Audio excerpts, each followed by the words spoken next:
guys, Sean Chandler here. This week has been just crazy bonkers good for my channel, and I've jumped up an enormous number of subs, more than any other week in my channel's history, which is a nice one-year birthday present for my channel because tomorrow will be 1 year that I have been on YouTube with this channel going consistently.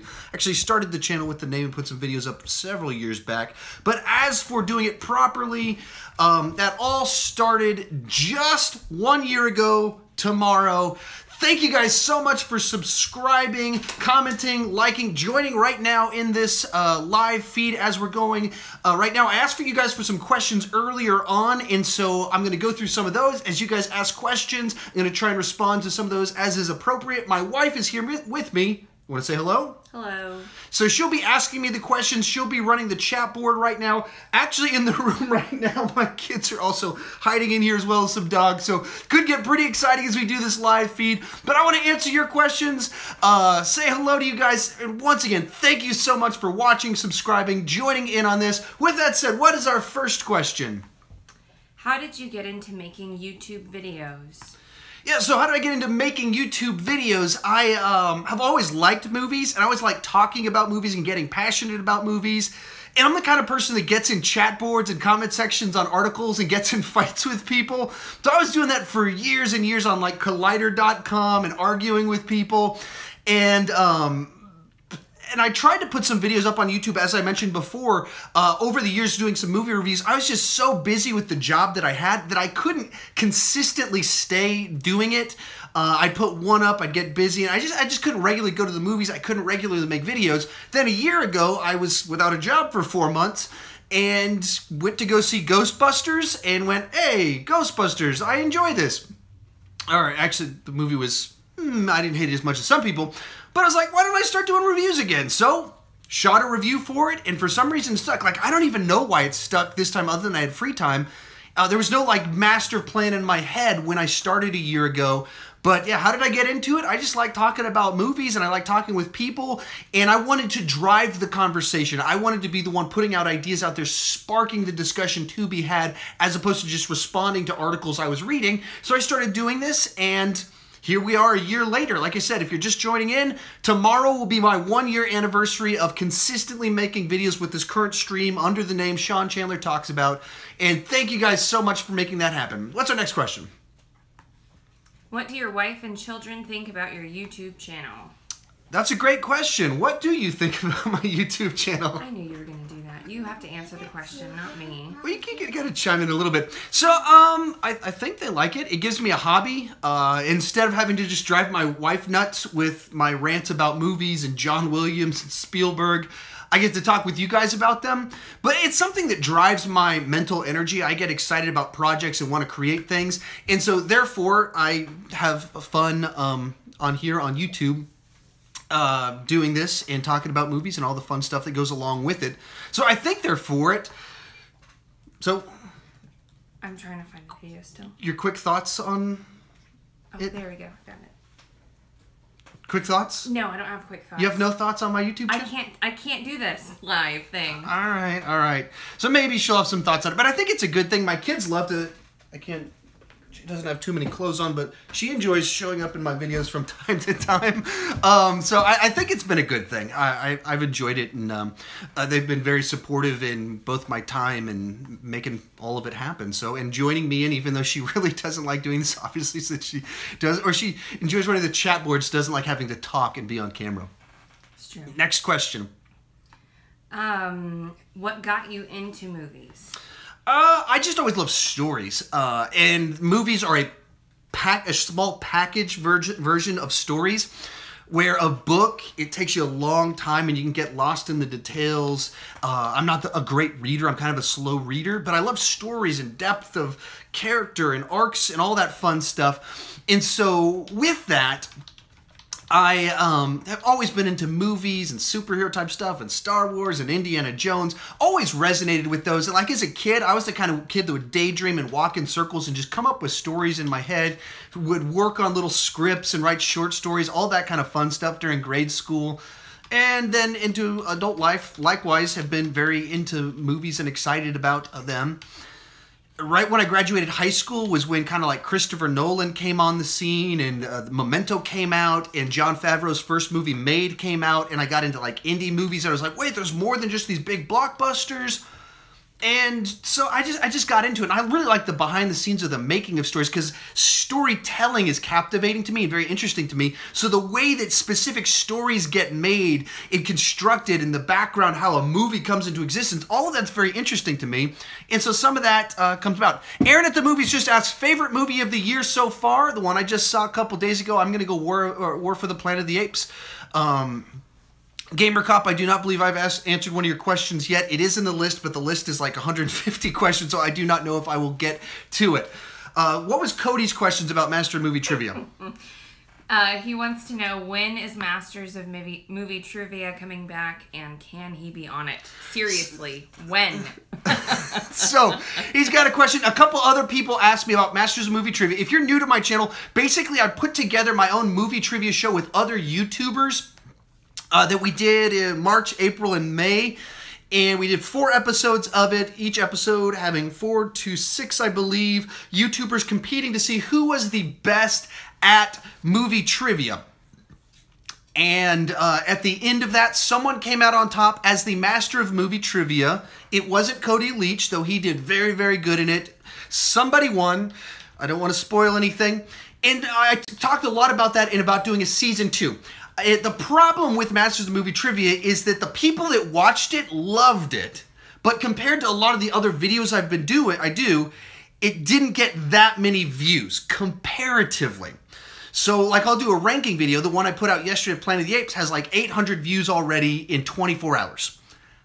Masters of Movie Trivia, the grand finale that I promoted, other people promoted, has like 200 views. So that's a quarter number of views, as well as like the Spider-Man ranking video from a week ago has like 6,000 views. Masters of Movie Trivia, 200 views, and they take an enormous amount of time to make and to edit and organize. And that's kind of the problem that makes it tricky for me to do more of them, is the amount of time that it makes. So I plan on doing more, probably more theme-based. So like a horror-themed episode is, I believe, one that I'm going to do. And I've talked with you about, Cody Leach, about doing something like that. So it'll really be targeting audiences of people that like horror movies, a Star Wars one, stuff like that, if I continue doing them. But they take so much time. That really is the problem. I would love to do more of them. What do we got? Next question. I'm sorry. And if you want to pull some out of the chat board or out of the pre-existing questions. Do you have any thoughts on a female cast as Doctor Who? I have no thoughts on Doctor Who and a female, the new female Doctor Who that I guess they announced today. I saw the articles. I was like, bravo, that's cool. But I don't watch Doctor Who. I've tried multiple times. And I've watched, what was that, Torchwood, the spinoff with the guy from Arrow. I've watched that one. I enjoyed that one more than Doctor Who. But it's just not a show. It's just too campy for me. And I started with season 1 of kind of this current run of Doctor Who. And some people have told me, hey, start at season 2, try this Doctor. I haven't done all that yet. But so I don't have strong opinions, strong thoughts on Doctor Who, for the simple reason that it's just not quite my thing. Hey, Log Dump, thank you for joining in. JB's Movies, hey, thank you for joining in. A couple shout outs. Next question. Sorry. Do you have super strength? So I was asked, do I have super strength? I do not quite have super strength, unless you're talking about the ability to carry paint buckets. My ability to carry paint buckets. Whoa, what is happening? What have I done? Oh, sorry about that. I tried to readjust my camera wrong. I do not have super strength unless you're referring to moving paint buckets. When it comes to moving paint buckets, because that's my job, it probably comes off like I have super strength, because I can move those things like crazy, because my body's just used to like tossing these 50-pound buckets of paint with absolute precision on a daily basis. And so I spend all day long deadlifting and bicep curling paint buckets. And so my back, shoulders, arms, legs, glutes, everything except really my abs have got to get a great workout every single day at work. What do we got next? Which movie do you think is worst, and why? The Amazing Spider-Man 2 or Iron Man 2?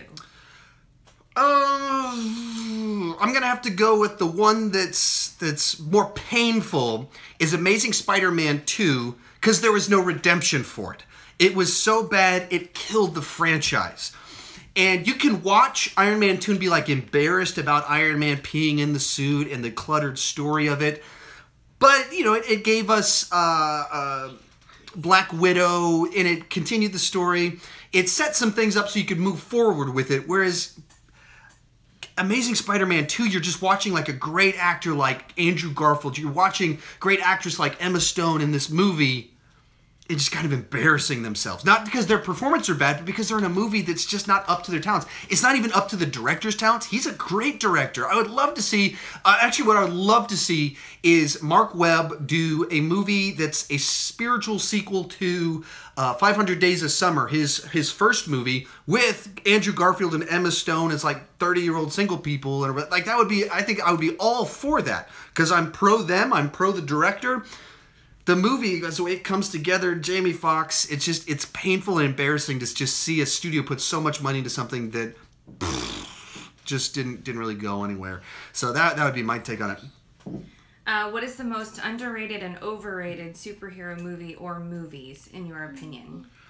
Underrated? I would, those are always tricky ones because you have to think through all of them. But I think the one that gets most unfairly criticized is probably Daredevil. And it's not that, like, there's things in Daredevil that absolutely you can pick on of how over-the-top campy Colin Farrell's Bullseye is, the playground fight scene. But then you remove 2 or 3 elements, and the movie's not nearly as bad as people make it out to be. And there's things in there that are really good. Jon Favreau plays Foggy on it, and he's very funny because Jon Favreau's very funny. It's like people try and pick on, like, Ben Affleck's not actually bad in it. Jennifer Garner's not a bad choice. Like, there's a lot of things in it that are actually quite enjoyable in the movie. Were you making some sort of statement about Jennifer Garner? Just that it's not a surprise that you didn't have anything bad to say about her. It is not a surprise. But so people just crap on it so much, and I just watch it and I go, I can see why it feels like this odd film in the realm of superhero movies, comic book movies, but at the same time, I just can't hate on it the way other people do. I find enjoyment in it, and there's also a director's cut of it that's about 30 minutes longer, and they add in kind of him as the attorney, as the local attorney trying to solve some cases, and like Coolio the rapper is one of the people he's working with in it. So some interesting type stuff going on with all of that. And then that kind of ties back to, there's actually a plot point that's different in the director's cut to where whether he decides to kiss Jennifer Garner and have a adult sleepover with her or go and stop some criminals, and they change the plot point between whether he leaves and whether he stays in the director's cut. And so it's actually a better version of the story that I think a lot of people, if they can just get past Bullseye being campy in the playground fight scene, they would like it a lot more. Log Dump asks real quick, what's my least favorite movie of all time? Alien 3. It's the one that you will repeatedly hear me say, Alien 3. I hate that movie. And it's not the worst made movie. It's not like this train wreck of construction. It's just a movie that I do not like because of what they did with the story coming out of Aliens. I just hate it. Hate the idea of doing that with the sequel. It's no good. Next question. Sorry. Scroll up. Who have been some YouTubers you have really enjoyed working with? So I've worked with a ton of, kind of our little local corner of YouTube, and there's too many people for me to list all of them off that I've had a great time working with, doing stuff with. So I got to go with, we've got like a small brain trust. There's 4 of us, 5 of us in a group, and going back to, I believe, December or January. It's Cody Leach, Tyler Tompkins, Christopher Durbin of Durbania, and Jeff Eda's movie blog. Kind of the 5 of us, we've had a daily kind of discussion on Facebook group, and because there's too many people, I don't want to exclude people without it kind of being without having a reason for it. So those are the ones, if I got to pick who are the ones, they're the guys I talk to the most. They've helped me out. Masters of Movie Trivia happened because of them. They wrote questions, they did behind the scenes stuff, they did so much work on that. But there's so many people I wish I could list, but off the top of my head, I gotta go with those 4 guys. 5 if you add me into the mix, but I'm not gonna say I enjoy working with myself because that would be awkward. Though I love working with myself. Next question. Who's my favorite film villain? I'm gonna go with Hans Gruber. Die Hard. Ooh, good Great villain. Just so nicely constructed. Alan Rickman. Just a great character. What kind of music do you like? It's a tough one. So I was in church world for the better part of the last 10 years on staff at a church working with teenagers. And so then I listened to a lot of worship music naturally, and then I listened to a lot of music that's teenage garbage. Right now I drive a truck for a living, and so the playlist of stuff based that Apple Music gives me, it's like One Direction and Taylor Swift and all sorts of other stuff that I shouldn't be watching or listening to as a grown man. I don't really have interesting music and taste in music right now, unfortunately. Just because it's so reactionary to where I'm at in stage of life. You know, some favorite bands of all time that I've listened to an enormous amount. Smashing Pumpkins, Weezer, huge Metallica fan back in the 90s. Worship side of things, Elevation Worship, Hillsong United. Who are some people I'm probably missing? Of course, people like Michael Jackson, of course, are amazing. It's so all over the place. I'm not a big rap fan, though I like a couple things. I'm not a big country music fan, though I like some. So The Rentals, that's the cousin of Weezer. It's the guy, Rentals is a band that I love. Matt Sharp used to be the bass player for Weezer, and then he went on to start the Rentals, and they've made much better music over the last 15 years than Weezer has. Goodbye. Hello Goodbye, that's a great one. Great call. Say Anything, another one. The Get Up Kids. So. Why do you hate Long Kiss Goodnight? And are you against strong female characters that aren't Ripley? So, either Tyler Tompkins or Cody Leach just asked the question, why do I hate the movie The Long Kiss Goodnight? I don't hate The Long Kiss Goodnight. I just don't like it as much as I think I should. It's, I believe Rennie Harlan directed one. It's got Gina Davis, Samuel L. Jackson. Basically, it's kind of the Bourne Identity sort of premise of a movie. If someone gets amnesia and starts discovering their abilities, Gina Davis being the spy person. And so I love those types of plot. Like, if I were to write a movie and the types of movies that I would be like, I'd like to make a movie like this, it's basically the premise of The Long Kiss Goodnight. So the fact that I don't like the movie is confusing to me as it is to anyone else that loves that movie. So I need to rewatch it. I think I've told Cody that I will rewatch it. One of these days I will. And hopefully I'll like it more than I did whenever I last watched it. Speaking of movies, Aaron at Movies asks, have you ever considered making movies or working behind the camera, or is talking about movies what you prefer to do? No, I mean, I've done extensive stuff on writing sort of ideas for movies, and also when I was in church world, and even still now to some extent, I used to, for the retreats that I would do, we would script out these elaborate movies for tying into the content of it. And so I think 4 years in a row we did these scripted deals, and the first year turned out was about a 25-minute mini movie. The next year after that was like a 50-minute mini movie that had like a lightsaber battle, spaceship battle, all kinds of stuff in it. There was a spy one a few years, and then some smaller scale stuff after that. But so I've done extensive amounts of stuff like that.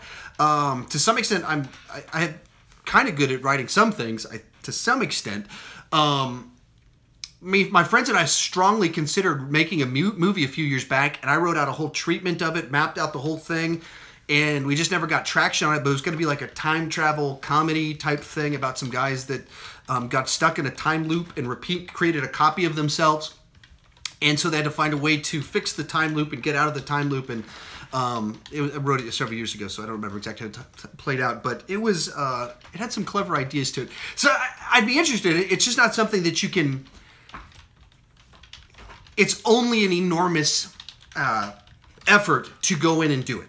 So if I say, I'm going to write a script, it's not like you can do that in a day. To make it a script that you actually care about, that you're excited about, is an enormous amount of time that you're committing into putting on one piece of work. And that's really hard to do if you know this might not go anywhere.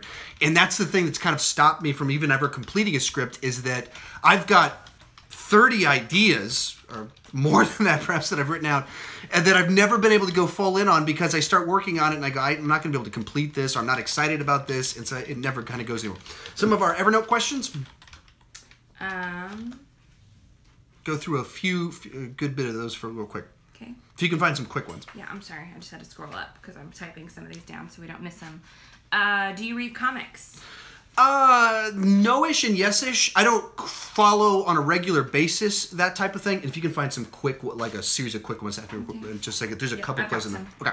I don't regularly read comics. I don't follow any current series, but I read graphic novels. So I'll go and read The Long Halloween. That sort of thing. I'll kind of look up the ones after the story's complete. People say really good things about it. Then I'll go check those ones out.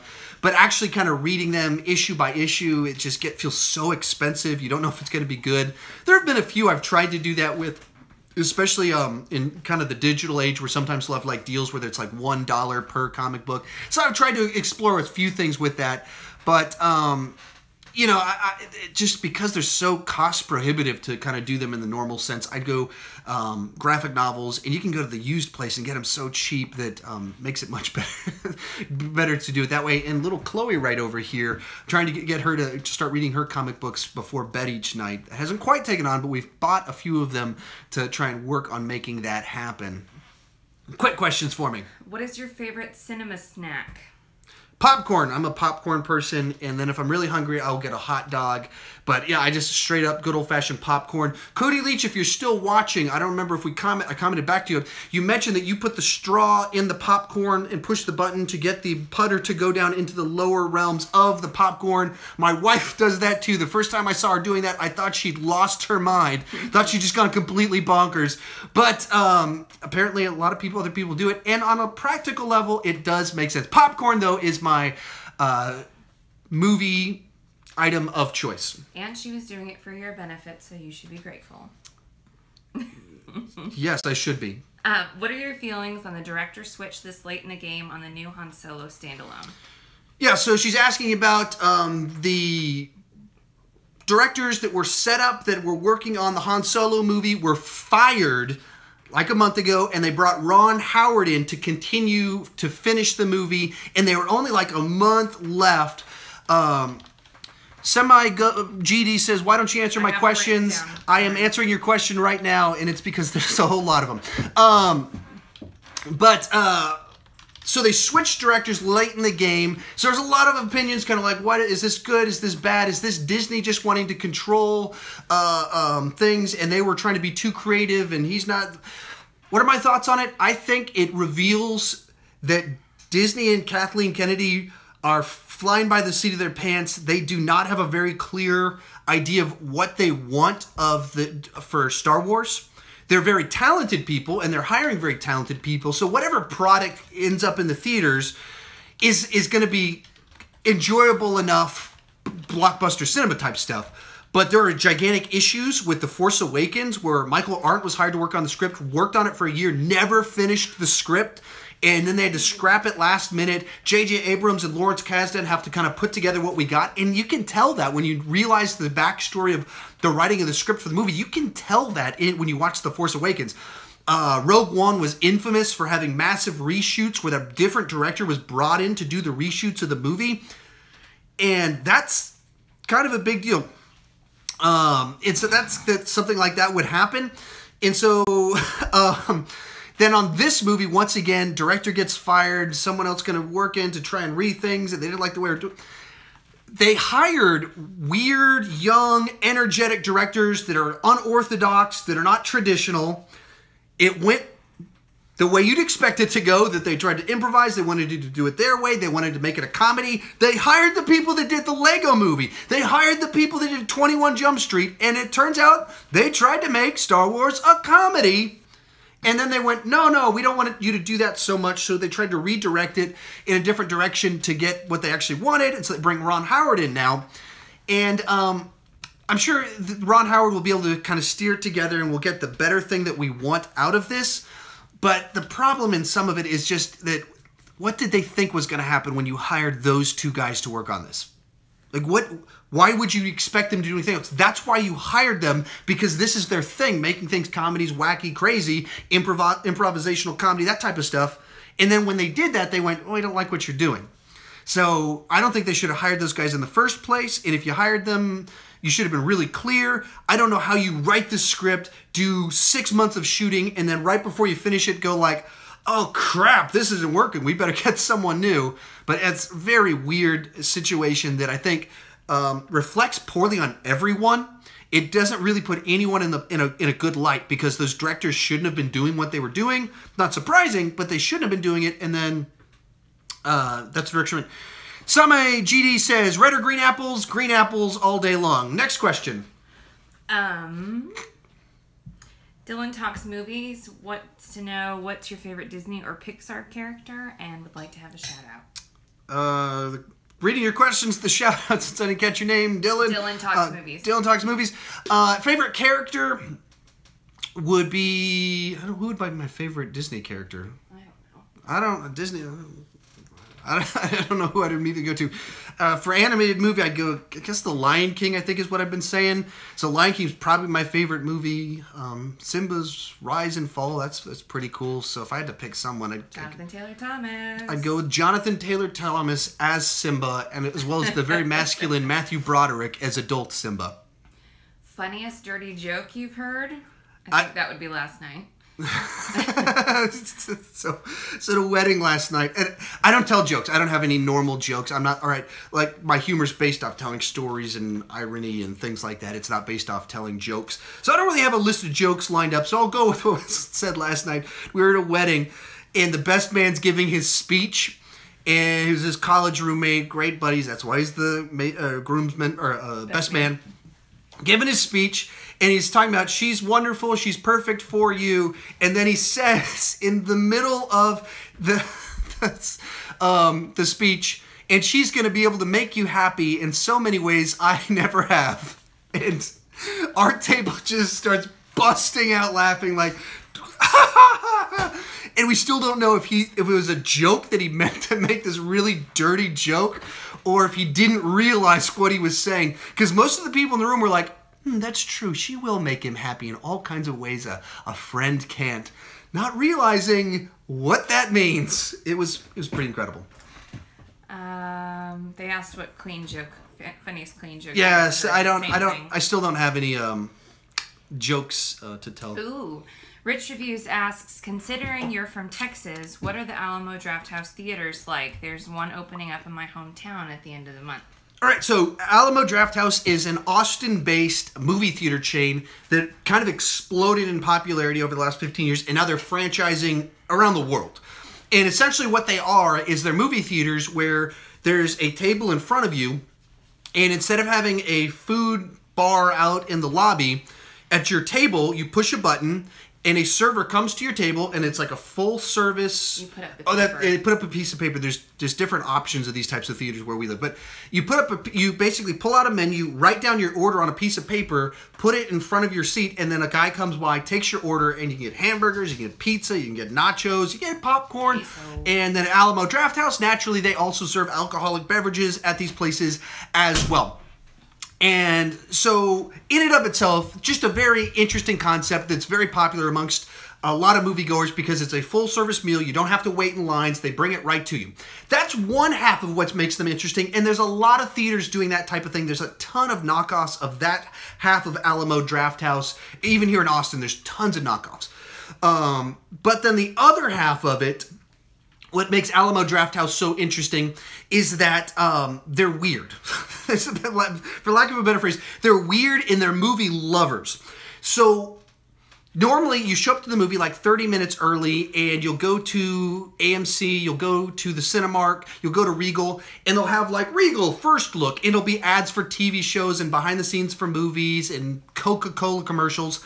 At Alamo Drafthouse, they put together a reel of 30 minutes worth of novelty videos related to the movie you're about to go see. So if you go see a Spider-Man movie at the Alamo Drafthouse, for 30 minutes, they'll play you little clips of funny Spider-Man type things. So they'll show you clips from the 70s Spider-Man show. They'll show you clips of the 90s cartoon. They'll show you bloopers and behind-the-scenes stuff from the different movies. And so they'll do weird stuff like that. They also do different, lot of retro showings of movies that you can go see, older movies at the theaters. They'll do sing-alongs for movies. But they tailor it to the community that the theater is in.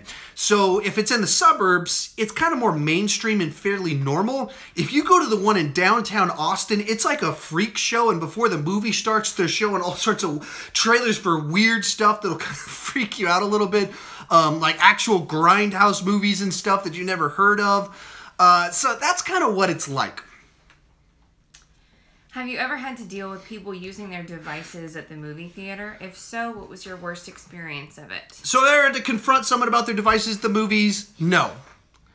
In the last month, I've had several where I almost went off on people. There was like a girl at a movie in the middle of, was it 47 meters down, taking flash pictures of her and her friends in the middle of the movie.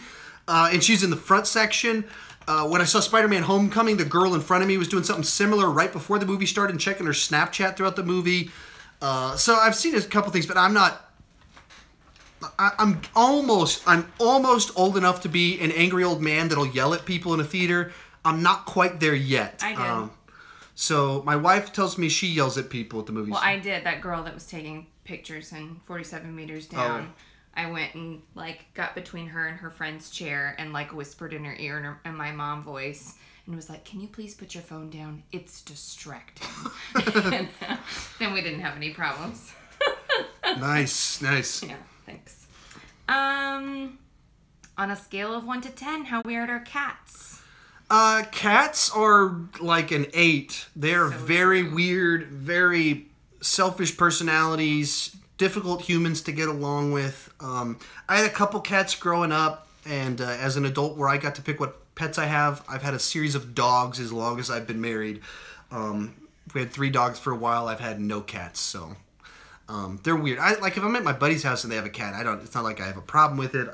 They amuse me for about 5 minutes, especially if I have a laser pointer. I don't want a cat at my house. Yeah, especially because I'm allergic.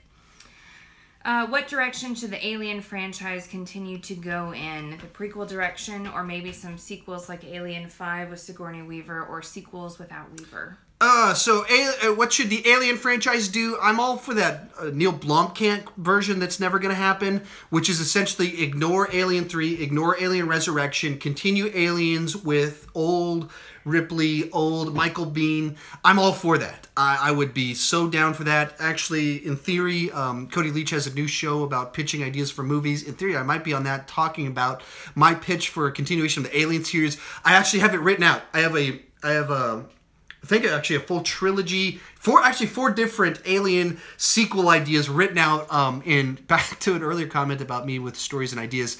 I already have my pitches for future Alien movies written out, and they involve Ripley and Newt and kind of, but it's to use the word that's overused today, it's a bit of a shared universe with spin-offs and stories without them, but stories that they tie into as well. Okay, I don't know if I'm saying this right, but Run Mr. Gilly and the chat board has been very patient and wants to know what your best Scorsese film is. Favorite, I guess. I think Taxi Driver? I'm not the biggest Scorsese guy. They're kind of downer films. Taxi Driver is the one that kind of comes to mind that sticks out, that when I watched it, I was like, ooh, yeah, this is really good. This is really cool.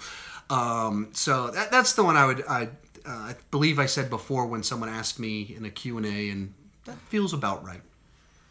Should Fox go ahead with Independence Day 3, or do you think they'll cancel it? What would you like to see in a third Independence Day film? Box office wise, it seems like they're probably going to have to just cancel it because it just made so little money. So it's unlikely for that reason that they would do more movies.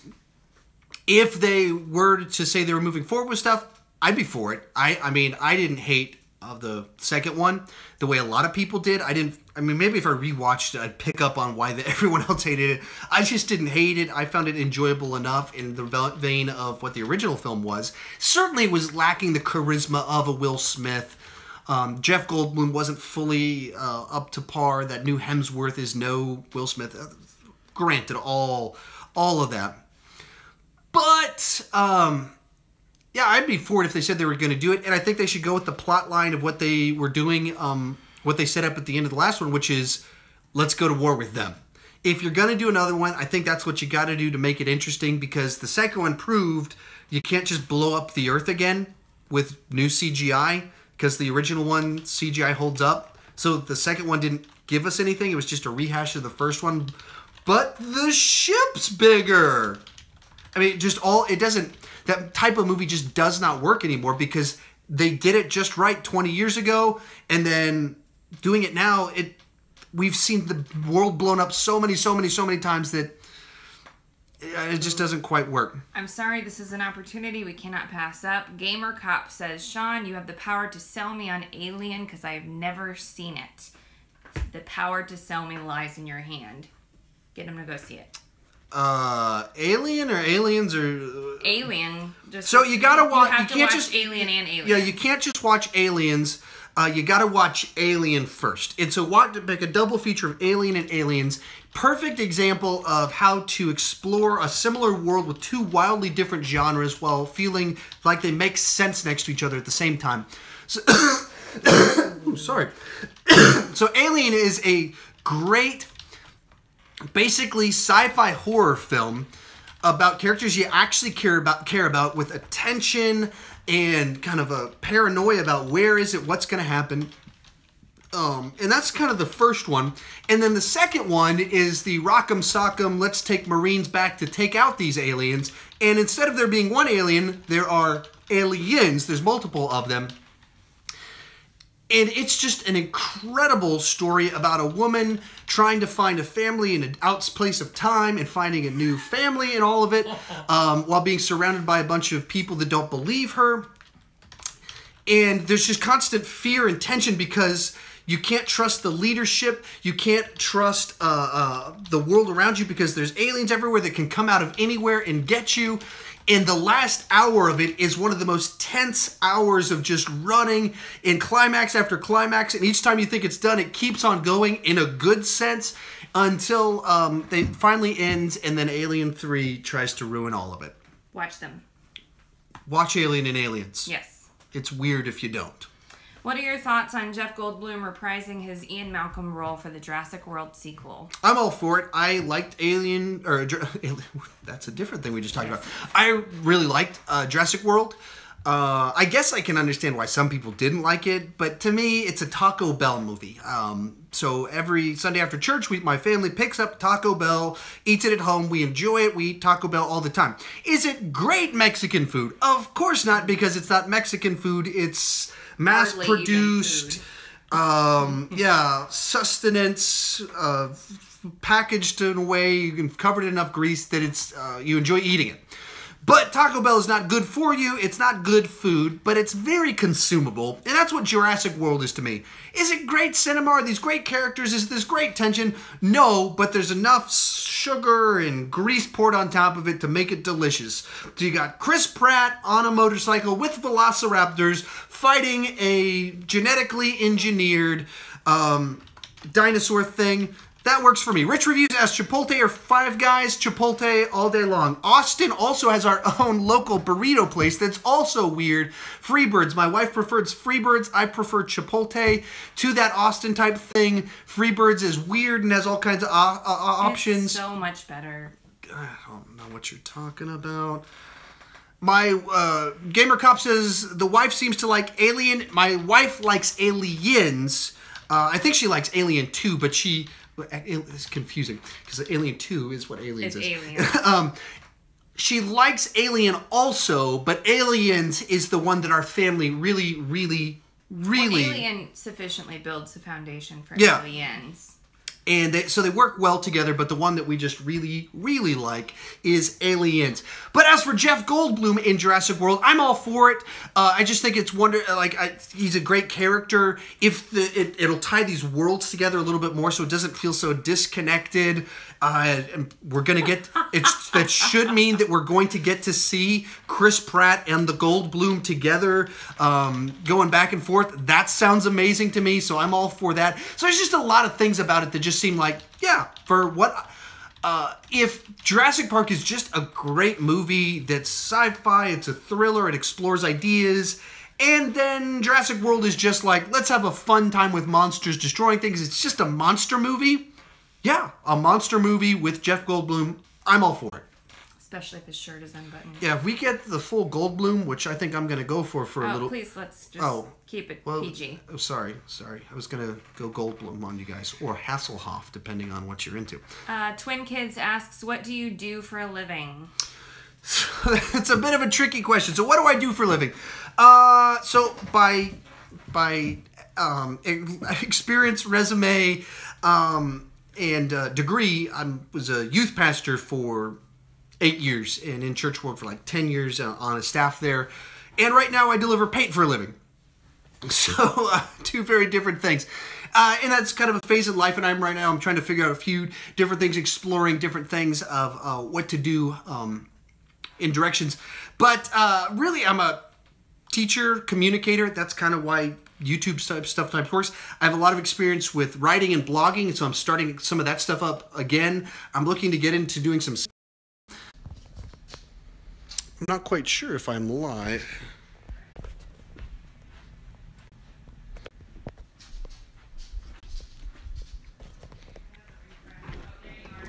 There! Hey, I'm back. My internet, I don't know what happened actually, because it didn't want me to reconnect. I reconnected? I can see you now. I shut down again, so... Alright, I'm trying to get this back live online. My internet is going funky, so I'm having to walk around the house to try and get it to reconnect properly. Sorry about that. But... Oh, did we lose all our questions then? Because the feed ended? I don't know. We've got all the other ones, so... Well, there's been a... Hey! I think I'm back. Oh, where are you going? It's back. They said it's back. Alright. There's been a battle going on in the chat room for a little bit. DCU versus Marvel. Are you asking me, is that a question? What is your preference? They've been fighting about which one is better. All right, so DCU or Marvel? Quick answer from me. I believe DC absolutely has the better characters. I would go Superman, Batman over all the Marvel characters. And that's just surface level, just right off the bat. As the characters, I think they're better. Which is the better universe right now? I don't know how you could possibly pick anything other than MCU. Other than just an extreme fanboy, Marvel is winning. They are way far ahead just in the number of films, depth of world building, all sorts of stuff. DCU can catch up easily. I'm easy to win over. I'm easy to be convinced on this because they have the better characters that resonate far more with me than others. But who's winning right now is through shared universes. The MCU. They have set the pattern that none of their movies have been rotten on Rotten Tomatoes. They've all been extremely profitable by pretty much any metric you can use. Marvel is winning the cinematic universes, but I prefer the DC characters. James Skinner lives for Marvel. He's very pleased you chose Marvel. Whew, I was close. You made the right choice. Mitchell wants you to do a tour of your setup, but let me help you clean, and we'll do it another day. No, that's not going to happen. So Mike wants to see a tour of my setup. For real? So if you're wondering... Stop. This wall right here is behind me is a green screen. So in my videos, I have a green screen. You don't have to do that. You can sit up normally. I'm not shooting that way. So I use a green screen. This is just poster board. Tacked to the wall. I bought it at CVS. It's like $20 worth of poster board tacked to my wall. And then for my lights, these are just canned lights. Oh no! Just canned lights from Home Depot. switching between warm lighting as well as daylight lighting. So daylight lights try to mimic sunlight in the type of light that it radiates. And so that's what these bulbs are. And that one over there is more of warm lighting with kind of the yellow and orange tone to it. Just kind of pulls out skin tones. My camera is the Logitech 920. And so it's about a $60 webcam. I use that for the vast majority of my videos. And then my camera is a Blue... Microphone. Yeah, that's a different thing entirely. Blue Yeti Silver Edition. So it's like a $100 microphone, USB mic. And I just plug into my laptop. I shoot directly into QuickTime. And that's how I shoot those. When we do collaborations, what we do is... we use Google Hangouts, and then we just record on our individual cameras. So that's what my setup looks like. And if you were to look at all my equipment, I mean, $20 for that, $60 for the camera, so that's $80. Say $120 for the microphone, that's $200. And then $50 worth of these canned lights. So about $250 worth of equipment to get the videos that I make. So... And then I use Adobe, the Adobe Creative Suite for my editing. So my intro stuff, that's done in After Effects. And then my editing is in Premiere. And then my thumbnails are Photoshop. So there you go. Have you ever, and if you haven't, would you ever attend San Diego Comic-Con? I've never attended San Diego Comic-Con. Growing up, I went to a lot of Star Trek conventions, so I've seen an enormous number of the people in Star Trek staff, characters and actors at Star Trek conventions over the years. But like Comic-Con wasn't like this big thing we talked about back in the 90s. It was Star Trek conventions. So I've thought about it. I don't have the money or ability to take off a week to stand in long lines and hear announcements that they're going to put on the internet anyway. I'd be all for it. If YouTube talking about movies became my full-time job, I'm sure I would go out there and do stuff like that. But there's a big gap between where I'm at. Yeah, maybe that'll be like, guys, help me on Patreon. I need to make enough money to go to Comic-Con. I will have interviews. I will get... that would be amazing.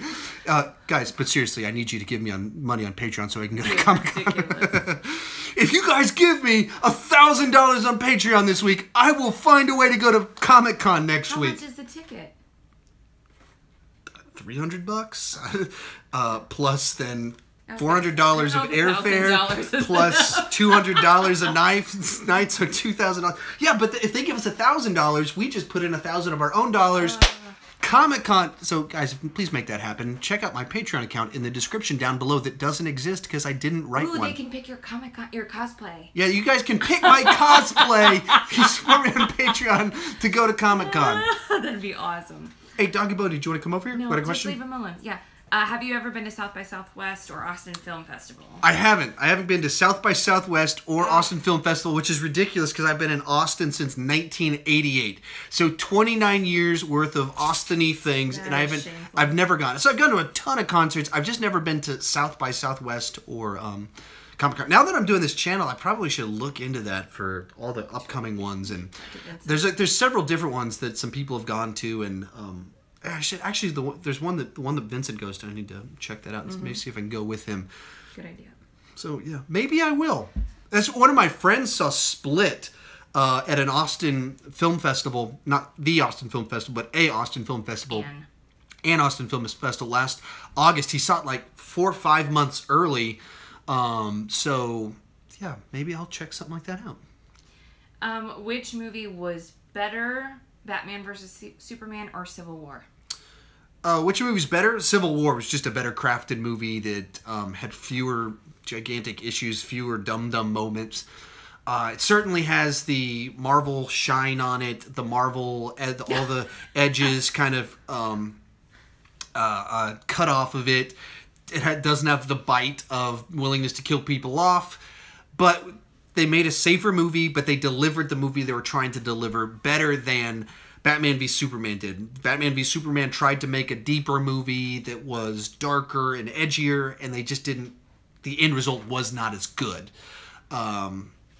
if Batman vs. Superman had delivered on what they were trying to do better and didn't have some of the dumb moments and oopsies and weird interpretations of characters and it's just some of the stuff they did that was bad, it would have been the better movie that would have easily been more interesting.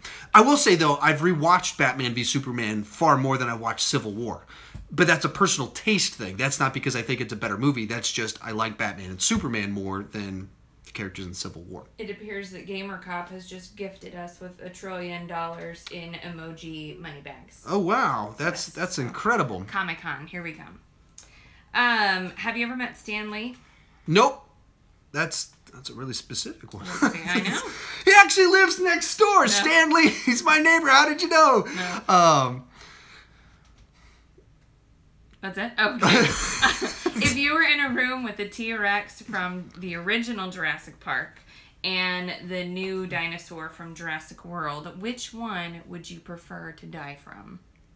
The original T-Rex, because that's an honorable death, whereas Agreed. that monster from the new one is abhorrent creation. So, But it's not his fault. He's a abhorrent creation. But there's nothing He's classy. just doing what he was created for. Right, but that's like a cheat code. It's a cheat code victory. It's not like a T-Rex. You are a legit killer and you killed me. Some of our questions from the Evernotes. We've been doing lots of those too. What is your favorite movie universe right now? It could be It's the MCU. Favorite shared universe. Okay, well, there's the MCU. The Conjuring, Transformers, and Dark Universe. Yeah. Is that all the same? No, I mean, those are all different universes. Interesting. They're all, because Conjuring has the Annabelle ones. Transformers isn't a shared universe yet, but they're going to... Yeah, Annabelle's part of the Conjuring universe. Transformers is going to have a Bumblebee movie. There's a bunch of different stuff. Still haven't... Rich reviews. I still haven't watched Bosch Season 3. My wife hasn't finished Bosch Season 2, so we're still behind on it. That's why I haven't watched it. I don't have thoughts on it yet. Sorry. Evernote questions? My phone is telling me my connection is very bad again, so I might disappear again shortly. What is your favorite movie for each category? If you could pick a couple, like superhero, fantasy, action, biography. Action, Die Hard, comic book movies. I mean, it's tough to pick of what the favorites. I'm bad on yeah, I don't like to pick favorites. I'm just not wired as a like this is the one. I just don't do that, and so it's hard for me to pick in some of these ones. Like maybe Empire Strikes Back is probably my favorite Star Wars movie. Comic book ones, I don't have one that just to me because it's difficult to compare like The Dark Knight to The Avengers to Batman '89 to Superman the movie because they're very different in what they are while being in the same genre, and I like all of them for very different reasons. I think we've pretty well covered most disappointing movies ever, most surprising movies ever. Well, so for most disappointing, I'd add another one in there, and that would be. For most disappointing movie ever, as in one that I actually experienced in a way that was actual disappointment, The Matrix Reloaded and The Matrix Revolution. So The Matrix Reloaded, when I first saw it, I didn't hate it, and there was a lot of things I kind of liked, but it set up either they're going to tie this all together great, or they're going to just totally fumble the whole thing. And they fumbled it with Revolution. And so most disappointing would have to be... For me, those two Matrix sequels. And if you put it in context, it's kind of like what if Empire Strikes Back turned out awful? What if it turned out to kind of ruin the legacy of the previous films? That's essentially what the Matrix movies did for a whole generation of us. It's like we thought this was going to be our Star Wars that we got to experience it. We saw the first one, didn't know what it was. It turned out great. Loved it. They're going to make 2 more of them. This is going to be amazing. Then we went to go see them in... Not so much. I had to take like 10 years off from The Matrix to be able to enjoy it again. I didn't watch it very much for several years because the sequels kind of, what they did with the mythology made the first one bad. So enough time had to pass that I could go, I'm just watching the first one. This one just exists and I'm ignoring all the mythology of the other ones. And that's what the worst sequels do, is they ruin the mythology of the first one. And absolutely, that is what the things that you loved about the first one that evoked emotions in you of excitement, of triumph, of victory, all that type of stuff. In the Matrix sequels, they undo all that. They deconstruct it and they undermine all of it. And so all those feelings you felt are gone. So Most disappointing would be that one. Biggest surprise, Iron Man, Guardians of the Galaxy, Rise of the Planet of the Apes. First and current celebrity crush. So firsts we'll go Drew Barrymore, Alyssa Milano. Current?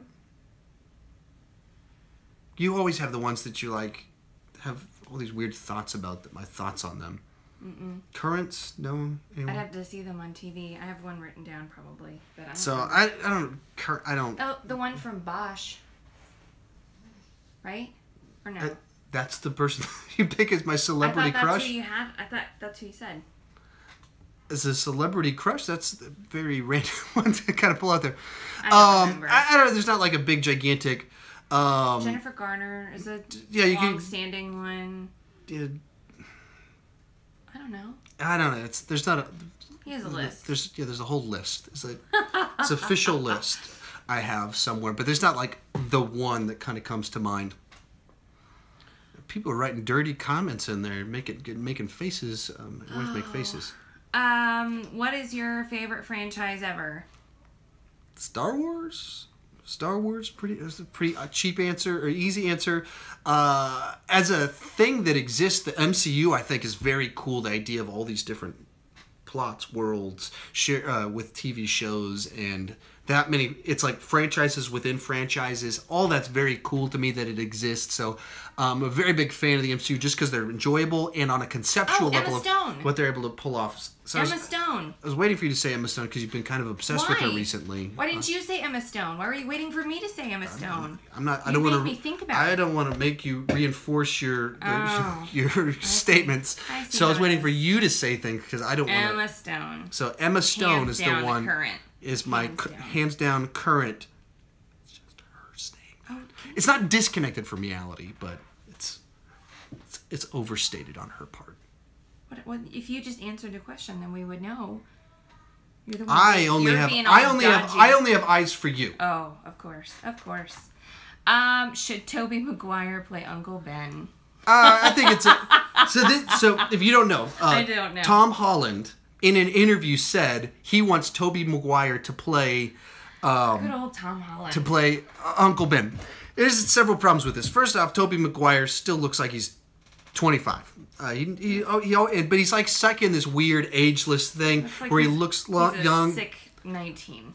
Yeah, he looks old and young at the same time. It's just this weird mix in the way. So that's a problem. He's also only 42, I believe, 42, 43. So he's young 40s, which makes him. So we do have hot Aunt May right now, but she's 52. She's 10 years older than him, and she looks better than him. She looks better than him by a lot, and so she seems outside of his league, but she also looks 20 years older than him because of his weird agelessness and because she is much older than him. So these are all problems. It's like a nice little Easter egg that I don't think he would ever do because by all accounts, he seems to be a little bit difficult to work with. And maybe he'd do it just because his career's not in the best place, or maybe he wants to get back into it, or maybe he wouldn't do it because he's happy not doing bigger type stuff. I don't know. It seems very unlikely. It doesn't. If they announced it as like, this is official, Tobey Maguire's gonna be Uncle Ben, I'd be like, okay. And so I don't think I would be terribly excited about it. Sorry, I'm itching my nose. For some reason, my nose has been getting itching. Since we started talking about cats, all this cat talk is making me allergic to cats. And one question I've been getting this whole last week in the comment section, why do I sweat so much? Because you won't turn on the fan. It's because this room is really hot. We're in Central Texas, so it's probably 105 degrees outside right now. We don't have the best air conditioner.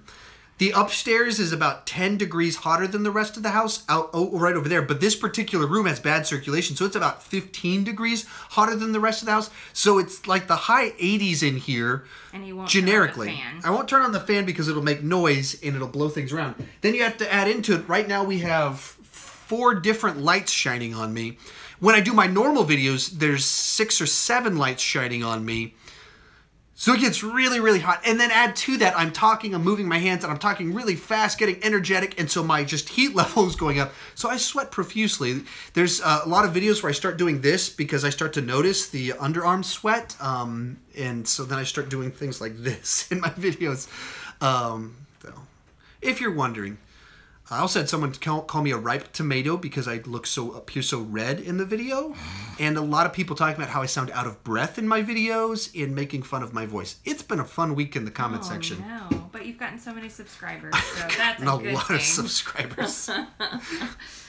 Do you believe what people are saying about modern movies having no original content and them all being remakes and retellings?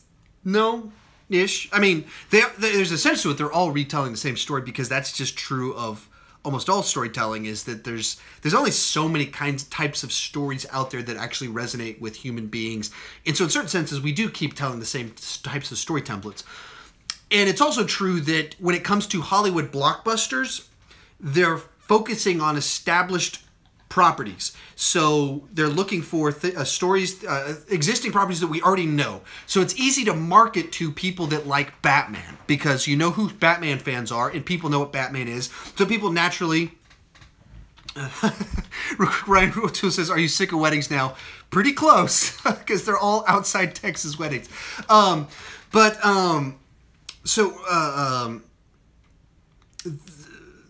They're looking to existing properties that they can easily market to people.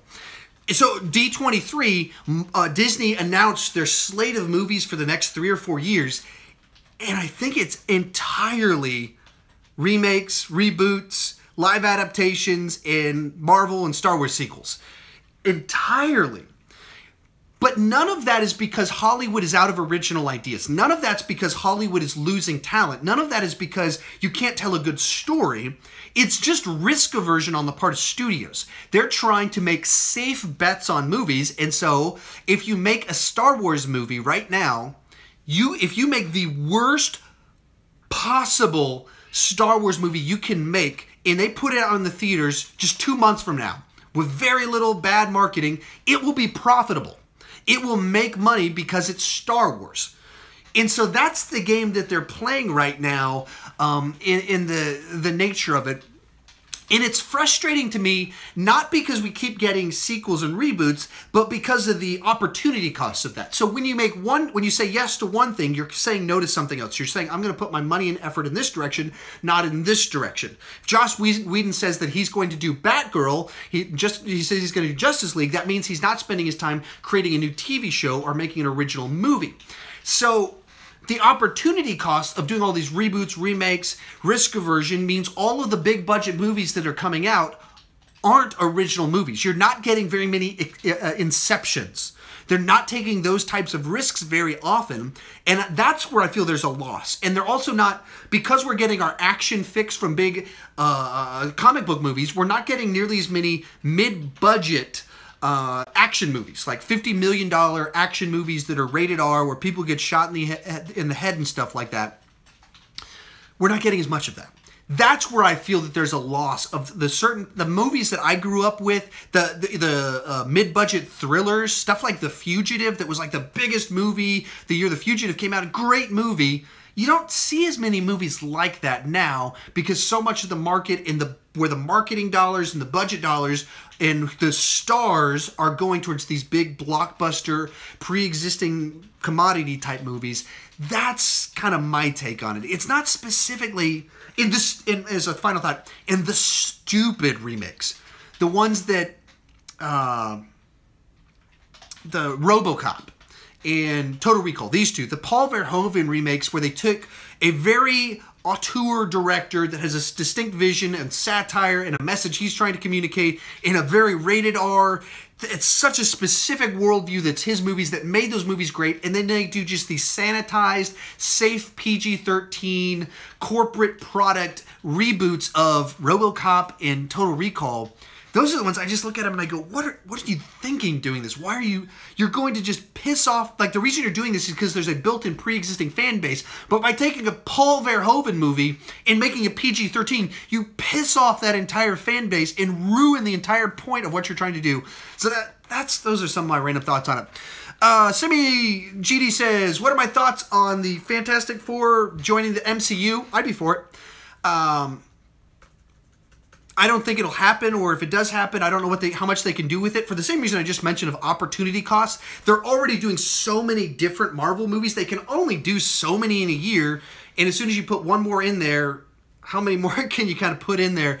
It gets tricky to do more stuff. So that's kind of where I don't know if they will. It's really weird that we now have 4 Fantastic Four movies. The 90s Roger Corman one that wasn't meant to be released in theaters, the 2 Tim Story ones from 10, 15 years ago, and then the one from a couple years ago, and they're all bad, and they're all weird adaptations of it, whether it's the 90s one being so low budget that it never had a chance to be good enough, really, or the Tim Story ones that just the tone wasn't quite right, and so that comes off funky, even though there's some pretty good casting and some of the people in that. And then the one from a few years ago that was such weird studio meddling and interference that and maybe the director went nuts, or maybe that's just rumors, we don't really know. So it would be great if the MCU could take them, because they don't make awful movies. Even the bad ones aren't really awful. So yeah, I'd be for it. I just don't see it happening. Be sure to subscribe and follow, or support me on Patreon so I can go to Comic-Con next week. The Incredibles or Big Hero 6? Incredibles. Really? I don't even know if I've really. I mean, Shame on I've you. kind of watched Big Hero 6 30 times, but I've never really sat down and watched it. We're gonna watch it tonight. No, it'll be. Later. I just told you I've kind of watched it 30 times. It's never connected. It's never drawn me. It's your fault because you weren't trying to watch it. I'm right there. It's on. I'm sitting there, and it's not drawn me in. I really like Big Hero 6. She goes Big Hero 6. It's never really drawn me into it. But I don't have any criticisms of it. It's just never drew me in. Thank you. Not only is the channel great, you're great. Someone just said in the section, the channel's great. If you had to pick one series of movies to watch from beginning to the last, would you rather watch the Transformers movies or the Twilight movies? All right. So because I just rewatched all of the Transformers movies within the last month, I'm going to go Twilight. Gross. So funny. I haven't actually seen the last 2 Twilight movies, so I need to check this. I don't know what happens. There's apparently an amazing scene where Shovelface eats the baby out, eats the baby out of her and bites the umbilical cord. And then I just remember, was it on our honeymoon that you were reading a Twilight book when they're on their honeymoon and the bed's falling apart? That sounded great. I was reading Aragon. Let's turn that into a PG-13 movie for 13-year-old girls. Stab your face. Oh my word! I've lost my place and now I can't think. Hey, Tangled, thank you guys so much. Frozen or Moana? Tangled? Frozen or Moana? Not Moana. Tangled or Frozen. This shouldn't even be a choice. Tangled? Yes. Tangled is the correct answer. Yeah, Frozen I don't think is a very nicely structured movie. Incredible music. Theoretically some good ideas in there, but it's structured really odd. Like the first 30 minutes has 15 songs in it, and then there's no songs in the next hour. Or there's one song and it's a crappy song in the next hour, which is weird. And then like the weird amount of the Honest Trailers does a really good job of breaking down how odd it is. The number of here's a good snowman, here's a bad snowman, here's a good merchant, here's a bad merchant. Everything doubles itself up. Just weird stuff like that it's enjoyable. It's a passable enough entertainment. There's some twists in there that are pretty good, but overall, really poorly structured movie. And Tangled is structured much better. The music's the high points of the music in Tangled aren't quite as high. Oh, No. Hey, there's Chloe, and then apparently a pillow fight. Guys. Pillow fight is breaking out live to the universe. I might have seen Oliver and Company. Someone just asked my thoughts on Oliver and Company. I think that's one of the first movies I saw in the theater. I don't remember seeing it in the theater, but I think I saw it in the theater. I can't give you my thoughts on it because that was 30 years ago, and it's not one that we actually watched much growing up, so I haven't seen it in 30 years, but it is one of the first movies I believe that I saw in the theater. Maybe the first movie I saw in the theater. I just put someone in timeout. I didn't know I could do that. Wow, that's cool. Yeah. What Fantastic Four movie do you hate the least? The most recent one's the most interesting. It's a bad movie that's a train wreck, but guys, seriously, you need to leave. Sorry, guys. The parenting on video. Gotta guys, be quiet. You guys can't do that while we're making a video. You gotta go. But Liam, go. You gotta go. Go. You can come back in a minute. Fantastic Four. Yeah, it's a movie that you could see where this could have been a really good movie. You can see where it was almost a very good movie, and then it just goes off the rails. And you could see what he was going for, and in that, it's very interesting in what they did with it. JB Movie says, thoughts on Mr. Peabody? If you're talking about the old 60s cartoon, I don't have thoughts on it. If you're talking about the movie from a few years ago, I actually liked it more than the Lego Movie, quite a bit more.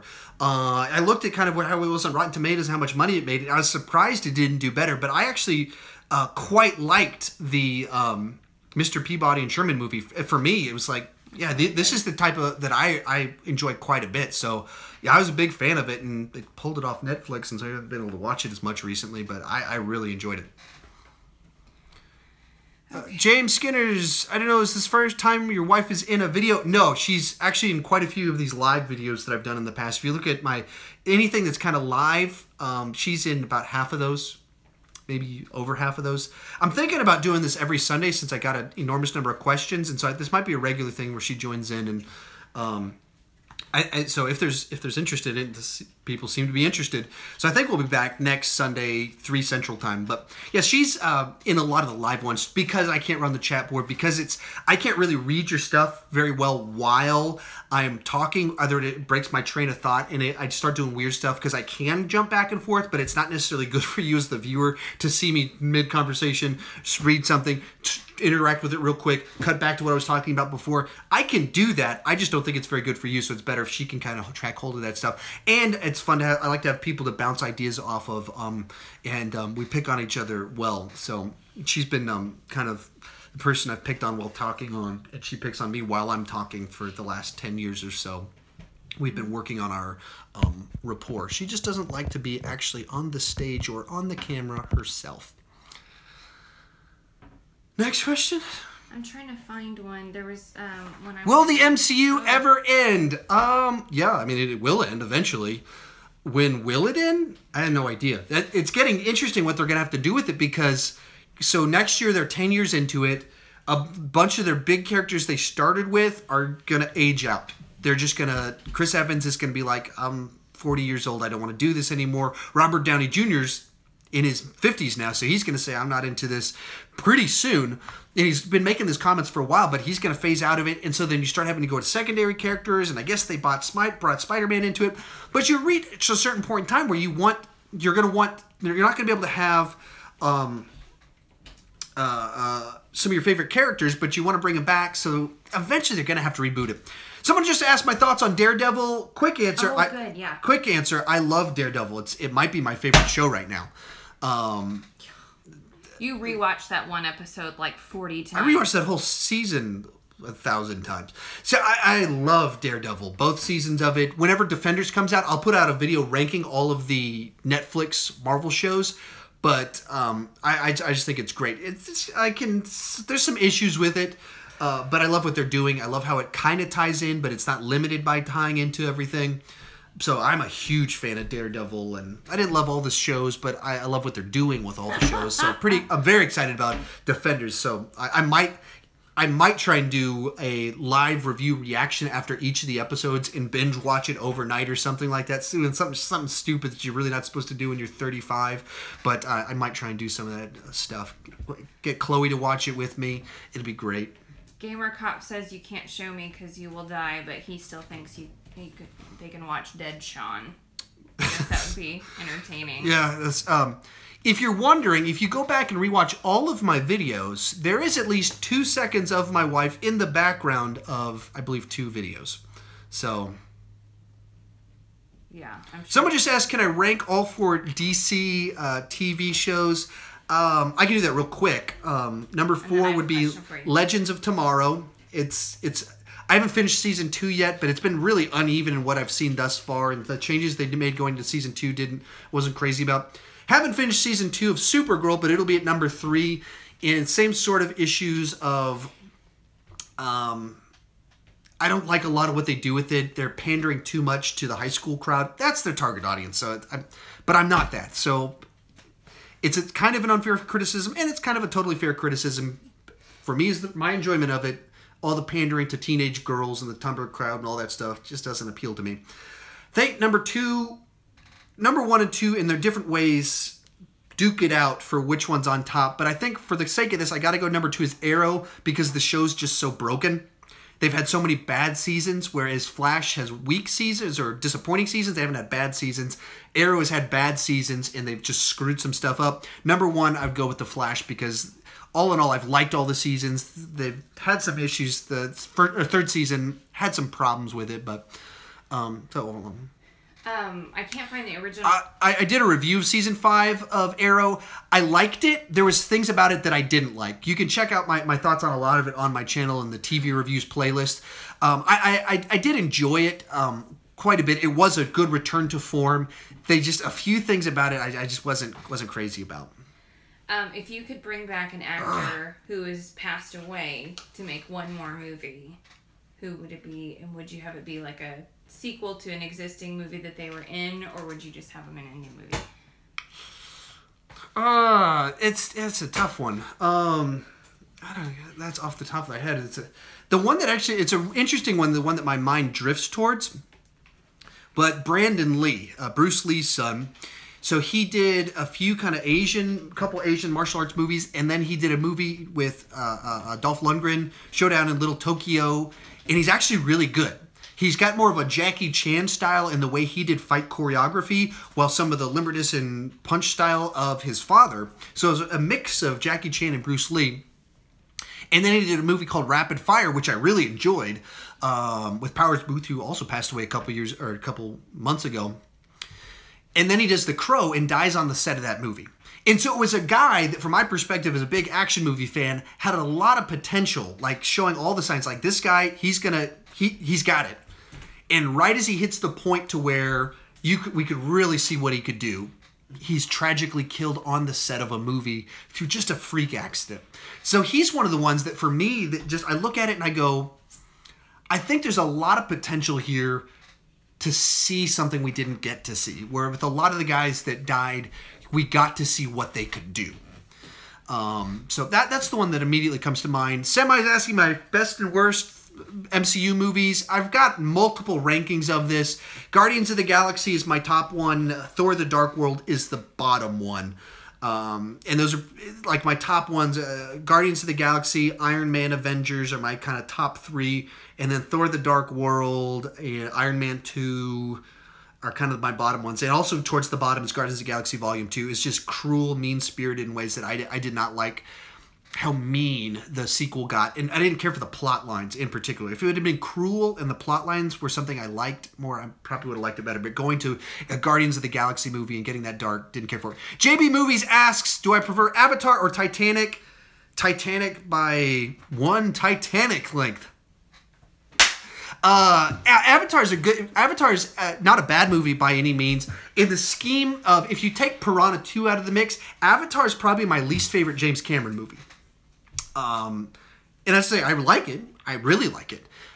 Everything else he's done is a lot better and more interesting to me than Avatar. Besides the special effects. They are astounding what they were able to do in the leap forward going into that movie. But I don't think we've never rewatched it at home. And like we've rewatched The Abyss, Titanic, well, all of his movies. We watched all of his movies multiple times since Avatar came out. We've only seen it once. I saw it 2 times in the theater. I think I saw it before you saw it, and then I took you to go see it. Or I might have seen it in 2D, and then I went to go see it in 3D with you or something like that. Okay. But I've only seen Avatar 2 or 3 times, and we'll watch the Terminator movies 2 or 3 times a year. We'll watch Aliens 2 times per year. We'll watch True Lies every year. We'll watch The Abyss every 2 or 3 years. We'll watch Titanic every 2 or 3 years. Avatar, it's been 8 years since we've watched it. Someone's asking, does MoviePass still black out movies if people in your area already sold it out? I've never had that happen. I've never, whatever issue that is, that's never happened to me. I've read about that. It's never happened to me. In my reviews, I will tell you exactly what my experience is, and I try and be very honest exactly what has happened in a given month, because I'm not going to sell a product that I don't believe in, and if I stop using it, I'll tell you that, and I'll tell you why I stopped using it, whether it's a good reason or a bad reason, but I'm trying to be totally honest in my treatment of it. And for me, it's a good product, and hope you can check it out too, and use my link so that I make a little bit of money on it. So my kids can go to college, and I can go to Comic-Con next week. Sign up for Patreon so I can go to Comic-Con next week. Is it next week? Yeah. Oh, wow. You have to get a lot. Okay. Yeah, guys, I need a lot of patrons to sign up. All 8 of you watching right now, I need you to sign on for $100 per month. We would love it if you did that. It's 4:30. Oh, it's 4:30. We're yeah. still going. Oh, we've still got questions. And Chloe's still here. She hasn't been here this whole time. Honey, there. If you just frame it right, so she's happy to be here. Loves the channel. Have I ever traveled outside the U.S.? Yeah. So I've been in Texas since '88, and then my grandma, even before that, lived in Arizona. So I've been to Mexico. Actually, I don't think I've been to Mexico. I went to Mexico one time in the 21st century, but I went to Mexico almost every single year for some amount for the first 18 years of my life. 4 mission trips to Mexico, and then just going to the market in Mexico whenever I visited my grandma's house. So I went to Mexico a lot. And then I went to Canada for 45 minutes, the time I went on vacation up to New England. We just decided, let's go up to Canada. And we drove up into French Canada, and then we're like, they're speaking French. We better not stay here very long. So we drove back. And then when I was in the 5th grade, we did a family vacation to Hong Kong. So I went to Hong Kong for a week when I was in the 5th grade, which is really cool. But at the same time, I was too young to do any of the cool things you'd want to be able to do out of that. So I have some weird random memories of going to Hong Kong. Actually, that ties perfectly. I bought this Game Boy in Hong Kong when I went there. And I don't know if you'll be able to see this, but so we bought it basically on the black market. And you can see kind of the cartridge in the back of this, how it's... Oh, Chloe, are you taking my Game Boy? I'm trying to show them on camera. But you can see I can't pull it out because it's apparently rotted in there or something. Oh, no. But you can see the letters and how there's multiple games on there. There's 18 games on this one cartridge, and it's about 5 of them are the Dr. Mario, Super Mario Land. Good job. Things you've heard of before, and it has 9 games regular, and then it has a hacked version of those games where you have 100 lives. So that's what I got on my trip to Hong Kong when I was in the 5th grade. Just happened to work out perfectly into this little video. And I also bought a Nintendo cartridge of Street Fighter 2 for the regular Nintendo. Not the Super Nintendo, for regular Nintendo, but it's for a Famicom, not for a Nintendo, so it didn't end up working. But so anyway, yeah, I went to Hong Kong in the 5th grade and bought some bootleg crap. By crap, I mean awesome stuff. Let's go for 5 more minutes. So your best questions we got, and then I got to go. And if you guys want some shout-outs, we can do some shout-outs real quick. Thank you guys so much for joining. I really do appreciate it, being encouraging. Only a couple of you having to get put in timeout because of your inappropriate language. And speaking of female anatomical parts, crassly.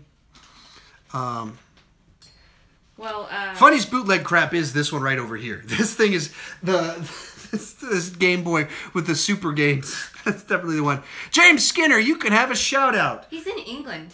In England. Staying up late for you. That's amazing. You'd stay up late for me. Isn't that nice? Very sweet of you. Sorry, I'm looking.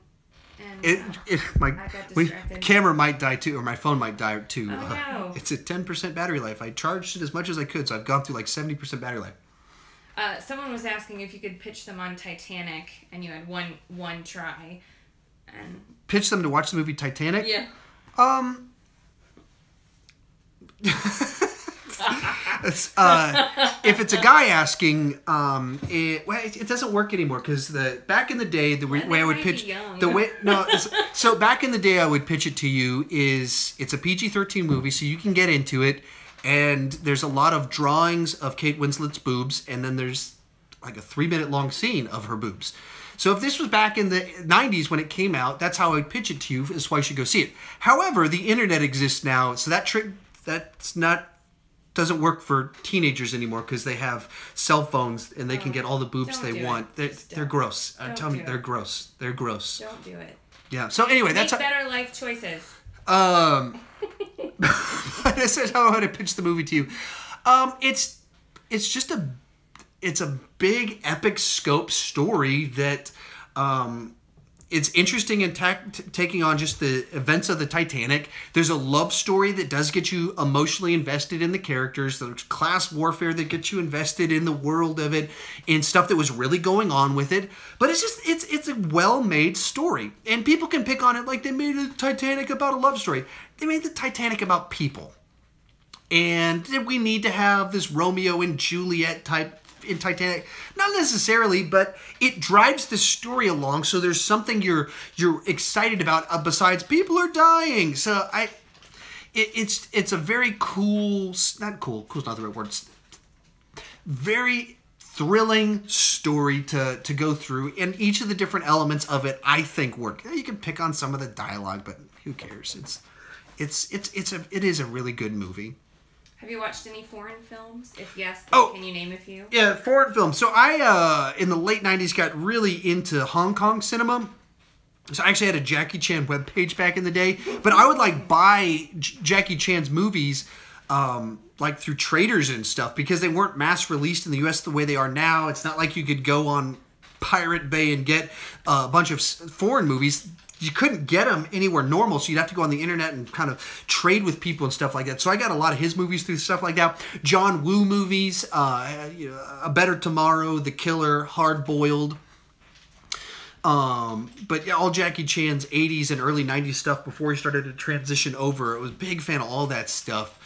So those are the ones that immediately come to mind.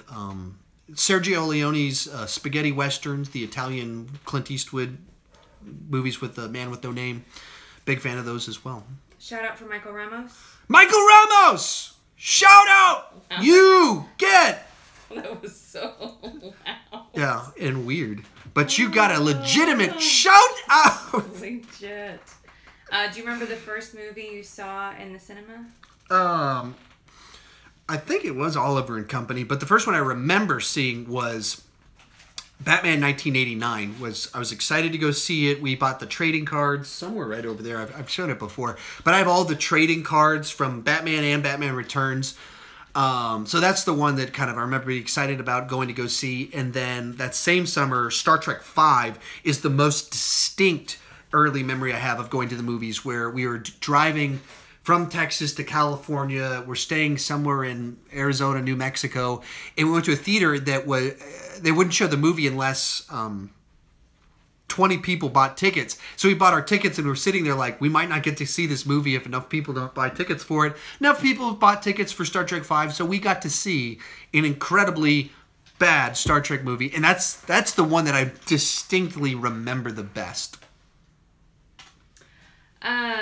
Shout out for CM Angel 755. CM Angel 75. Shout out for you. Thank you so much for joining. I really do appreciate it. Guys, we'll take 2 more questions after this. But really, thank you so much. I do appreciate that you guys have subscribed, that you've commented, that you've hung around for this big, long, gigantic video for so long. Semi GD, shout out to you once again. Thanks for chiming in so long, asking so many questions. I know I missed some at the beginning.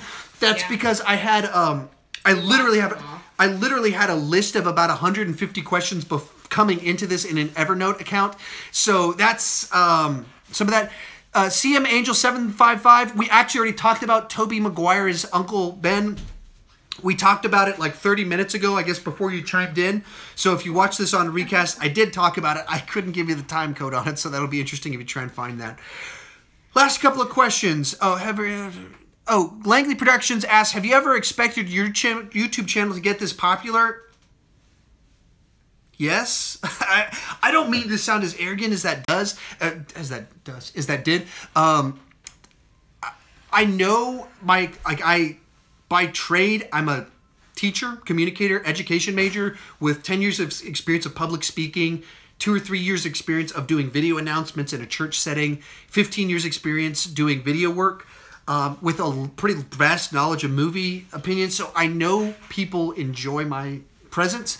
And so and I know how social media works, and I've been doing blogging. So basically I have a resume that's about 15 years long leading up to me starting this channel that helped me, kind of gave me a leg up. It's not that, hey, my channel grew really fast in 1 year. It's that I've been working on a lot of stuff, building a set of skills. So it's, for me, I view it as 16 years to get here, whereas other people would view it as my channel grew really fast in a year. I just don't, I view it in light of everything else that's happened in my life that have gotten me to this point. So 2 people have stated that you deserve to have 1 million subscribers. Woohoo! That would not make her comfortable. Okay. And the last question, and you want to call it last question? I guess we'll call it last question. If Hollywood made a biopic about your life, who would direct it, and what actor would play you? It's about my life. That's interesting because all the details of the backstory of my life. Who would direct who? Oh, don't ask me. Is it my actual life? Yeah. Actual life story, the director fit. Mark Webb. I want to give Mark Webb a chance at my life with Andrew Garfield and Emma Stone playing you. How about that? Is that a good answer? I guess. Is that your answer? I don't know. How did I answer the question? Because I proposed earlier in this that they should make a movie together again, and there you go. So he's a little bit, they're a little bit younger than each of us. He does story well. I want to give him a chance. I like some of his stuff, and I like Gifted. He did Gifted. Oh. Yes. See, perfect. We've found it out. We've cracked the code of how to do this. Anyone else you would think who would play me? Andrew Garfield's kind of awkward like me, and he's skinny like I used to be before I grew old and obese. Whoa, it wouldn't be boring.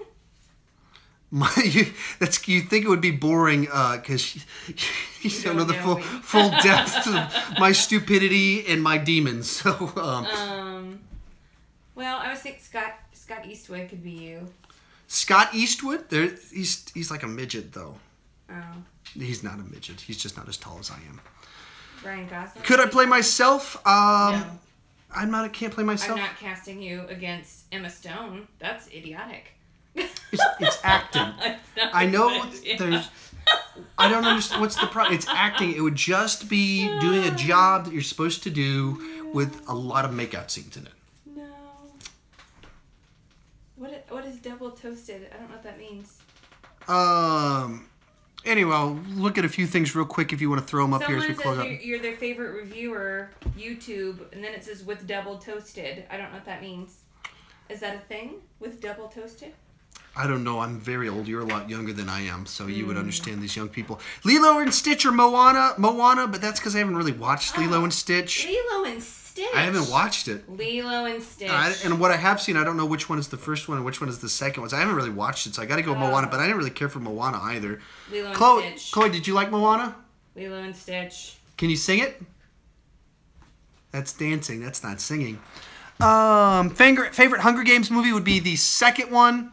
Yeah, I didn't care much for the first one because I don't understand the mass appeal to it. I understand why I like dark movies about kids killing each other. I don't know why she does. So the second one I liked a lot more, and kind of where they left off and fighting the man and the twists and the turns.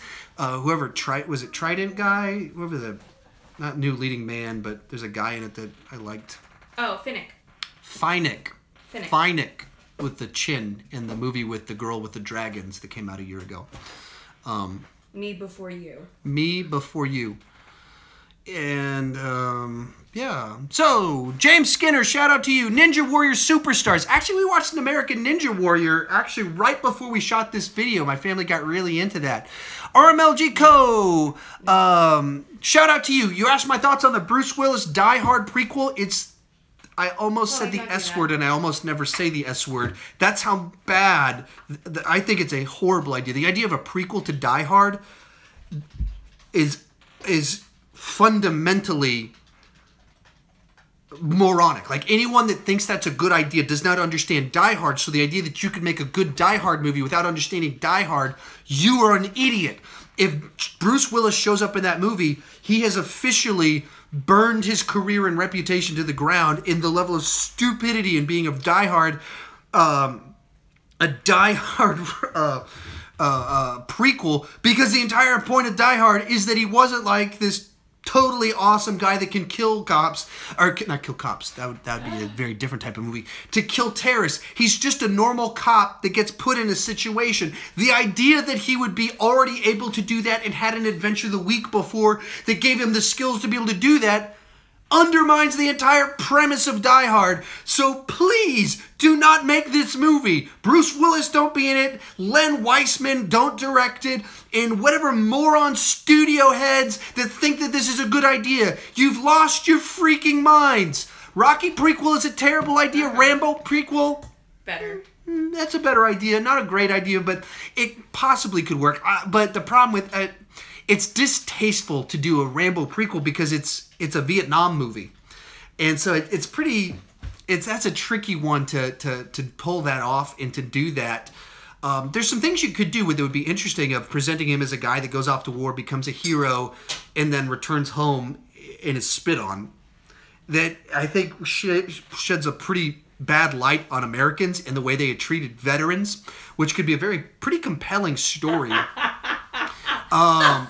So there could be something there, but that would be a very interesting movie that if they did it in, you'd have to have someone that was a patriot to make a movie like that it wouldn't infuriate me if it, okay, so there's a lot of really bad stuff that went on in the treatment of veterans at that time, which is the premise of that movie. Kate Murkoff did an all caps Sean Rage. Sean smashed Die Hard prequel. He just freaked out. I don't have a favorite on American Ninja Warrior because we haven't been watching long enough for us to necessarily have favorites just yet. We actually literally just started watching about a month ago with this season because Stephen Amell of Arrow was on the show. So that's where we started watching it, and then our kids dug it. And so then it was something that they liked, that we liked, so we started watching it quite a bit more, and thus we have started watching it. And we actually went back and rewatched American Gladiators that I'd watched extensively before, but then rewatched the more recent reboot from 10 years ago. Found out that someone I went to high school with actually won the second season of the reboot of American Gladiators. So I said we were going to close out, and we really should. My wife is now doing this because it's really hot in here. We're already sweating. My nose is itching a great deal. Finally, thank you guys so much, really, for joining us. Some of you guys have been in here for like an hour, even after the feed cut out for a little bit. It means the world to me that you guys would watch, you'd subscribe. Some of you guys support me on Patreon, all that fun stuff, that you'd care about my opinion, that you'd say the kind words to us. As always, I don't want to just talk about movies. I want to talk about movies with you, and by joining us live, how you have made that happen. I'm going to try and come back next Sunday, same time, 3 Central Time here in the colonies. So thank you guys so much for watching as my phone is about to die, and I'm about to sneeze. High five. Bye, Michael. Bye, Ninja Warrior. Bye, Sean Chandler Talks About. Bye, can't say not English. Bye, Gamer Cop. Langley. James Skinner. Bye, Johnny Torch. Bye, Armelco. Bye-bye.